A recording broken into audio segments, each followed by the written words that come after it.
In this episode of the UX Tea Break, I look at UX competency.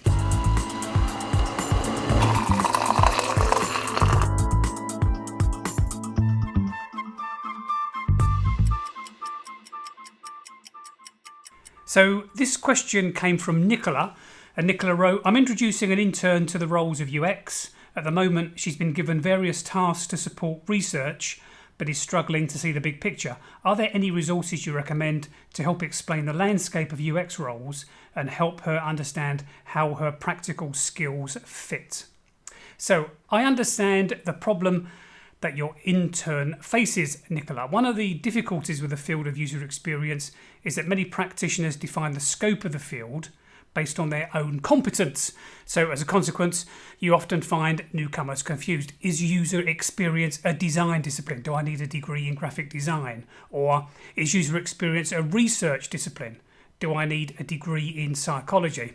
So when Philip Hodgson and I put together our book on user experience, Think Like a UX Researcher, we did some research to discover what people have said about UX competency in the past. And what we discovered was varied and contradictory. So we did our own research and identified 8 key competencies. Now, once you know these competencies, you're able to identify the gaps in your own experience and work out what job roles you're best suited for.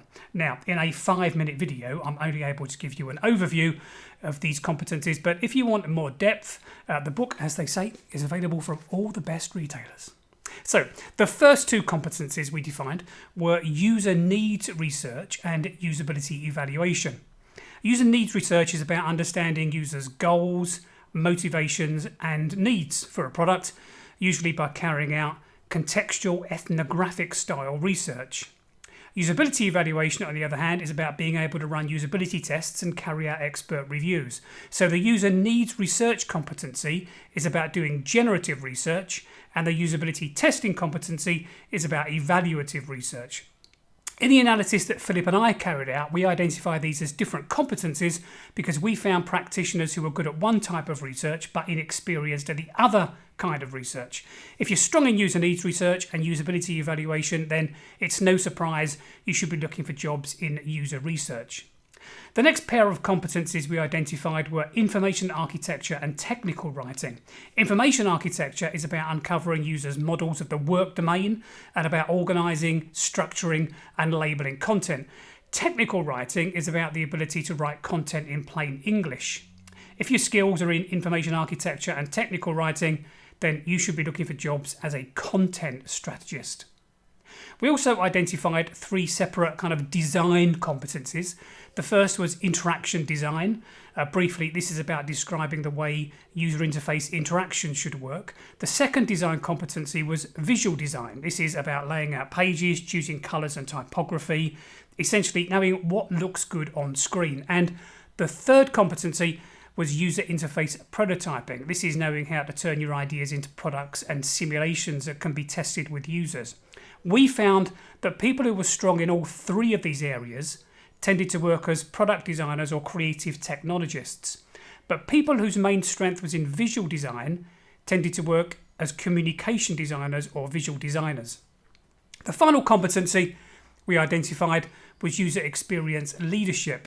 This is the ability to lead a multidisciplinary team and plan and schedule user experience work. People strong in this area work best as managers of a team of UXers and also work well in the product owner role on a Scrum team.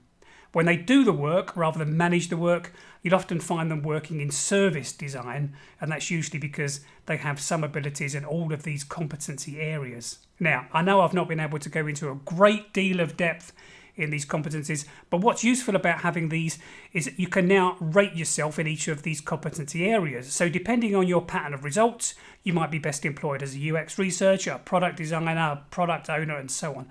And if you take the time to assess your own skills in these areas, it's a great way to work out where you need to focus to improve. So I hope that helps your intern, Nicola, and I hope other people found that useful too. If you did, please give the video a thumbs up, and if there's a question you'd like me to answer in a future video, please post that below.